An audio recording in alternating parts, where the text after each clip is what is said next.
Hi, I'm Dr. Ronald Del Castillo. Psychology and behavioral science can definitely strengthen public health here in the Philippines. The intersection of psychology and behavioral science and public health is not an accident. If we believe that public health is the art and the science of preventing disease and prolonging life of whole populations, then I think surely a deeper understanding of the human thoughts, emotions, and behaviors are part of preventing that illness and thriving in that life. What we are born into, how we grow old, where we live and work, these are the conditions that are mostly responsible for our health. How money and resources and power are distributed is the reason why some of us unfortunately get sick more than others. And when we target these conditions, we save money, live longer and healthier, and reduce these avoidable and unfair differences. But how to redistribute these scarce resources and how to affect change in these conditions surely demand meaningful interrogations of the psychological and behavioral factors underpinning these conditions. Public health is interested in looking at systems, right? Systems of healthcare systems, infrastructure systems, political systems, educational systems, sociocultural belief systems, and many other kinds of systems that affect our health. But these systems are not abstractions. Systems are made of people, and psychology and behavioral science methods and research are some of our best tools on individual behavior, family dynamics, community and cultural differences and influences, and social conditions. Public health needs psychology and behavioral science, and that need has been deeply felt in the last year. During this pandemic, there were moments where I thought, psychology, behavioral science would have been useful there. And let me share with you one of those moments. When the first officially approved vaccine was launched earlier this year here in the Philippines, the first jab went to a chief of hospital who's a man of a leading research university here in the country.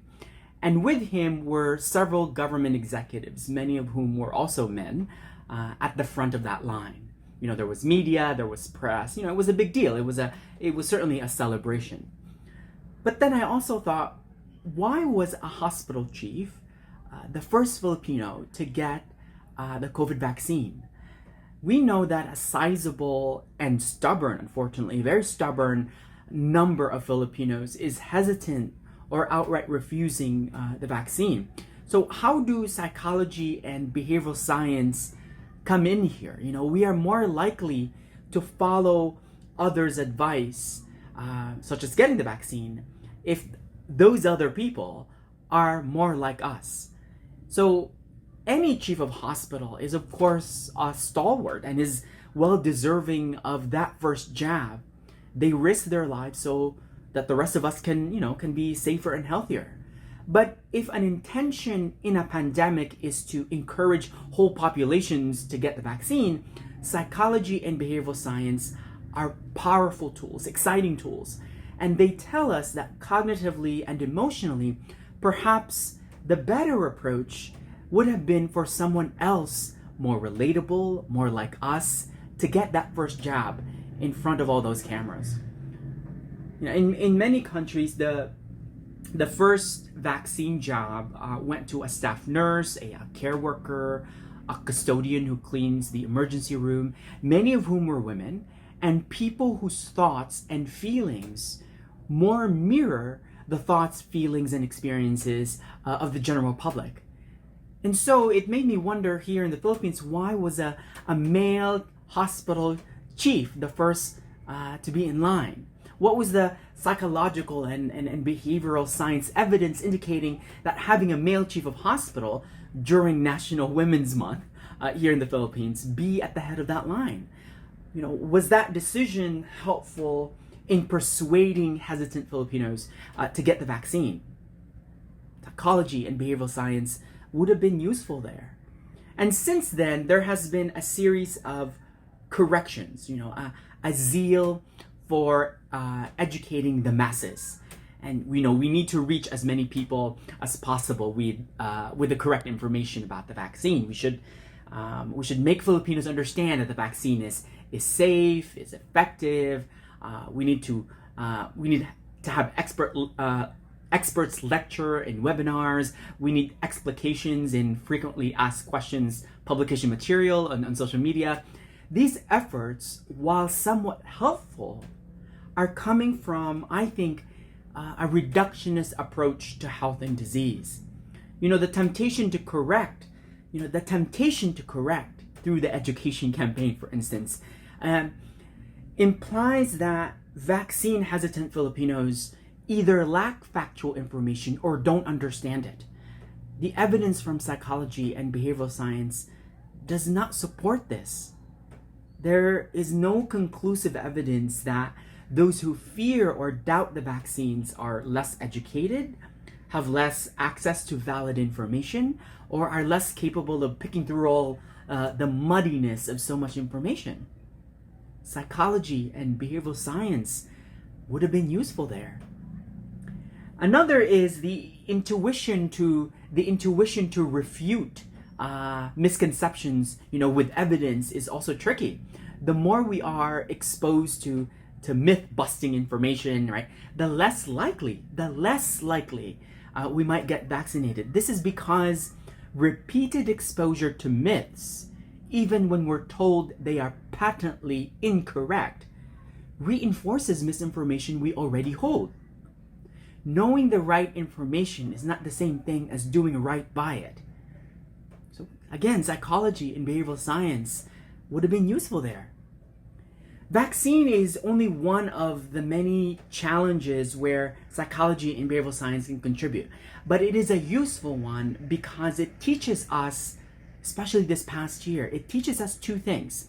That the scientific study of individual behavior can be applied to population level problems, and that the intervention or resolution of many health problems require attention to the organizational and societal levels, which are composed of individual thoughts, emotions, and experiences.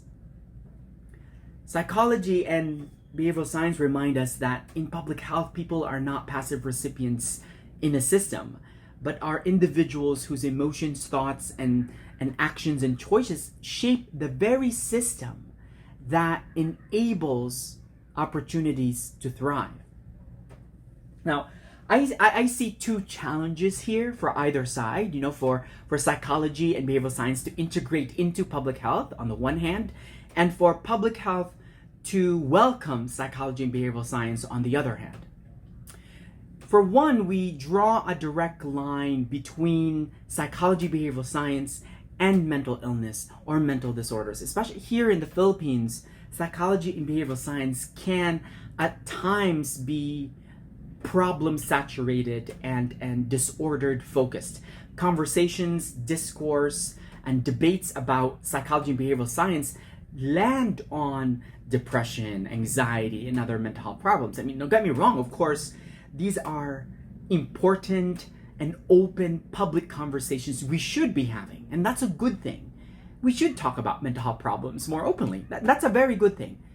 But to me, that's too limiting. Our preoccupation with psychology and behavioral science only as illness or disorder means that we know when you're having a clinical problem, we know that you need 5 of the 9 symptoms to have that diagnosis of depression. Here's a checklist for that. We know what an anxiety disorder looks like. Here's a checklist for that. Because we have done a remarkable job at compartmentalizing psychological or behavioral problems. But if I may, how do you know How do you know if you're happy? There must be a checklist for that, right? How do you know if you're thriving and doing well? Where's the checklist for that, right? Since public health is about preventing disease and prolonging life, then surely part of that is understanding how we can thrive, how we can be happy, and how we can be well. When psychology and behavioral science are locked in only as fields about human problems, particularly clinical or medical problems, then we lose the opportunity to unlock the field as also about human potential. For another, the other challenge, the other headwind, if you will, Philippine public health itself, I think, struggles to welcome psychology and behavioral science as necessary disciplines. Public health is extremely diverse and highly complex, and so public health strategies require a multitude of disciplines.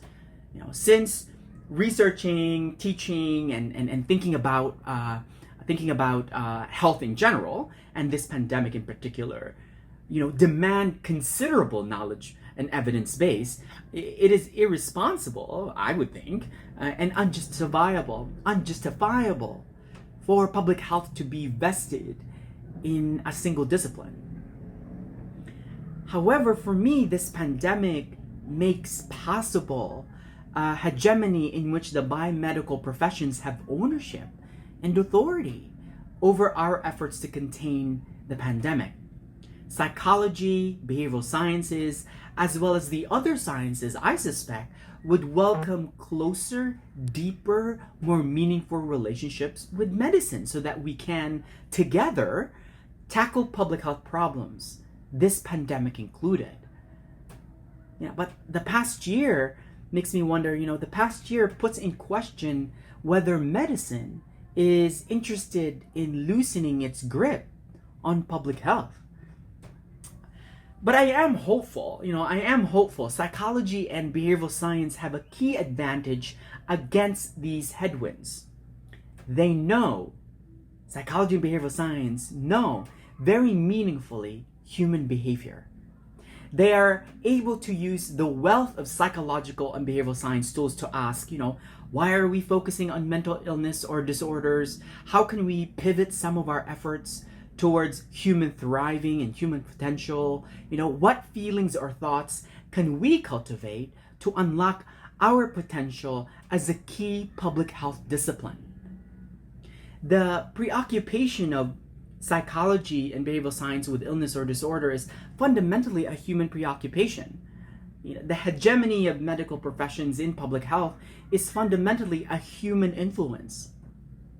Who is better equipped to understand and ultimately make changes to these human behaviors than the field of psychology and behavioral science? Public health necessarily requires multi-level, interdisciplinary approaches. We are better positioned to tackle our public health problems and to thrive as populations if psychology and behavioral science are at one of those levels, because they are one of those disciplines. Thank you very much.